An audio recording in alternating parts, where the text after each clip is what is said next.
Okay, so here is a topic that's near and dear to me. How do you choose a contractor? I hear all the time, we called contractors, they didn't show up, they never even came out to give us an estimate, or, they just emailed me a quote, I'm not really sure what I'm looking at, all of those different things, right? So here's a quick list of what you should be looking for other than reviews, because reviews are good, but we're gonna talk a little bit about that.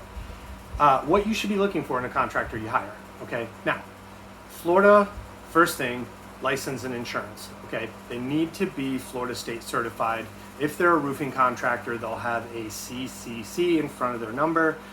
And if it's a general contractor or a building contractor or a remodeling contractor, they will have the corresponding letters in front of their number. So a GC would be GC and then the numbers. A building contractor will be CBC and then the numbers, and then a remodeling contractor will be CRC, okay?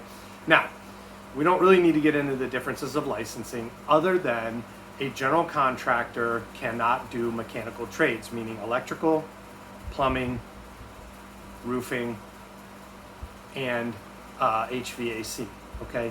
Those are their own specialty trades. So an air conditioning contractor, they have to have their own license. An electrician, they have to have their own license.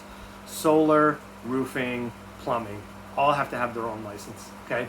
So, how do you get somebody to actually come out when you call? Well, here's the first thing. Go through the reviews, okay?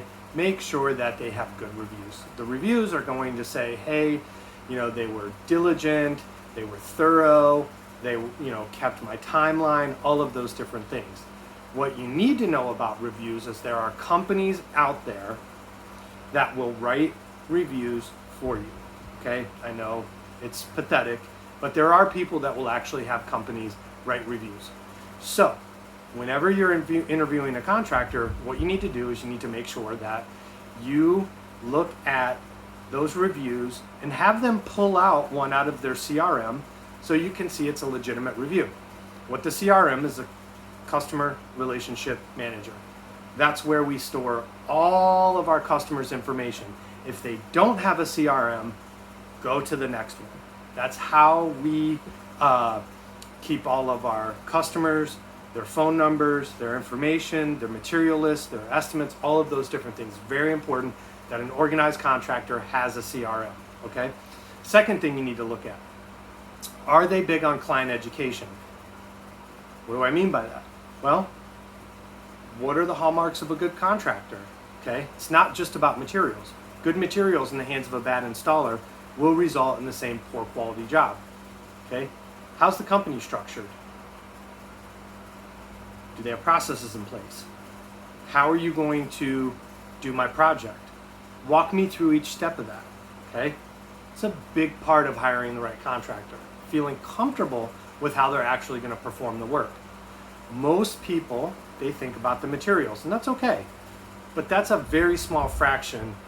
Great materials, good high quality materials, need a good quality installer.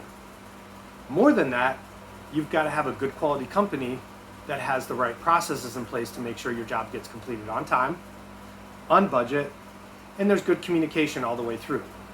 Those are some of the hallmarks of a quality contractor. So good contractors, they focus on client education. They have processes in place to make sure that your work gets completed on schedule. They're transparent. They have good communication. And more importantly, your estimates are very, very clear. You know exactly what you're buying. That is the number one conflict between contractors and homeowners. Unrealized expectations. That's on the contractor. The contractor needs to tell you exactly what's getting done, how it's getting done, and when it's getting done. That is our job. If they can't walk you through each step of the process, don't hire them. You're hiring somebody because you're trusting them to work on your house. You need to know that they're a quality contractor. Just because they're licensed doesn't mean they're quality. Okay? We fix poor quality jobs all the time. Experience is another one. Can they tell you exactly what's getting done and recommend the right things for you in your home. Technical expertise is critical in who you hire. Then the last thing is, who exactly is going to be doing the work? You hear a lot about subcontracting, okay? In the state of Florida, even subcontractors have to be licensed. One of the other things people don't know is that most subcontractors are not fully insured. So what that means is the prime contractor, the one that's actually holding the license, you sign a contract with them, and then they subcontract it out to an unlicensed, underinsured subcontractor. There are a whole host of reasons why that's a problem, and I'll go through that in another video. But to summarize, good contractors focused on client education, clear processes, clear documentation, transparent, are willing to show you absolutely everything. It's very, very, very important that you look for those hallmarks rather than just comparing pricing on an estimate. That doesn't tell you very much about who you're hiring.